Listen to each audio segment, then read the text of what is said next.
if you have seen this video, you have seen 12 miles of happy, smiling, hike like a woman faces along a small section of the Continental Divide Trail. But what you don't see behind the scenes, behind this smile, is the agony that I felt because my feet were killing me that entire hike. Now, if you have ever finished a hike or a backpacking trip with blisters upon blisters or swollen, painful, tender feet, stay tuned because in today's video, we are going to talk about how you can take care of your feet in the backcountry. Thanks for joining me. My name is Rebecca. I'm the founder of Hike Like a Woman, and this is the place for trail-tested tips, tricks, advice, and information on hiking, camping, backpacking, adventure travel, and more.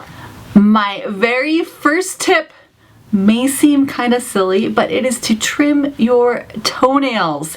Make sure you cut them straight across because you don't want any ingrown toenails there. Cut them straight across, and you don't want them too short, too tall. There's like this really sweet spot where your toenails are the perfect length, and that is what you want, especially before a big trip. Now, I recommend toenail clippers, like real toenail clippers. Don't use fingernail clippers. Toenail clippers are they're a little more straight across, and you'll get a much better cut, and that's what they're designed to do. Toenail clippers. Trim your toenails with toenail clippers. Tip number 2, break in your boots and your feet too. Now, back in my Army days, we used to try to toughen up our feet before big ruck marches. So we would go around barefoot. We'd like walk on rocks a lot. We wouldn't shave off any of our calluses because we wanted really tough feet. That's kind of antiquated thinking here.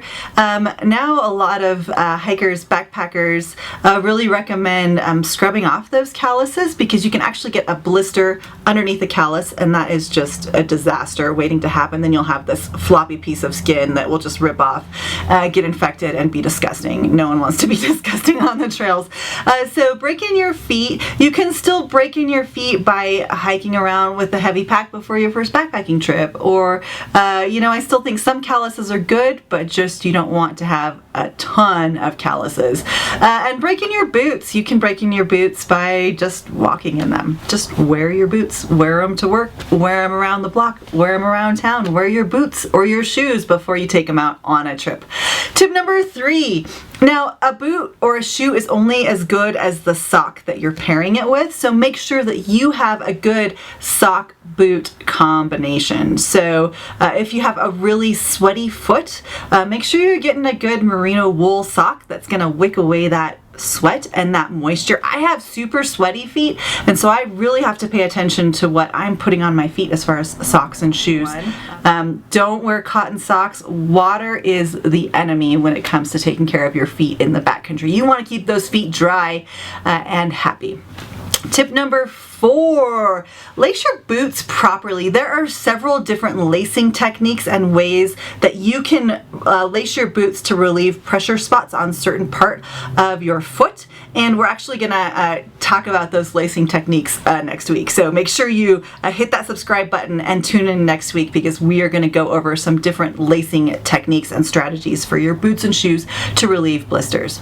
Tip number 5, make sure you air your feet out at breaks and especially at camp when you get to your camp if you're backpacking. So what I typically do is I have 3 pairs of socks when I go backpacking, and I switch those socks out all day, every day. So every time we take a break, I air my feet out. I take my boots off, I take my socks off, and I air my feet out for a few minutes while I'm eating a snack or whatever. And then I put on a dry pair of socks, and then I use a safety pin to pin those wet, sweaty socks to the back of my pack.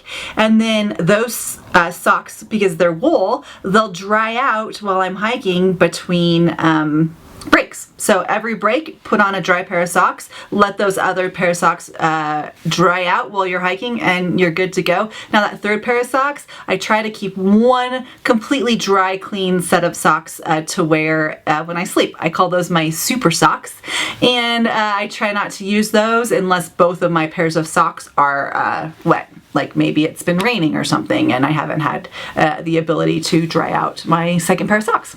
So there you have it. Those are my top 5 tips to help you take care of your feet in the backcountry. Now, if you want more trail tested tips, tricks, and advice, be sure to subscribe and be sure to join us next week because we will be talking about lacing techniques for your hiking boots.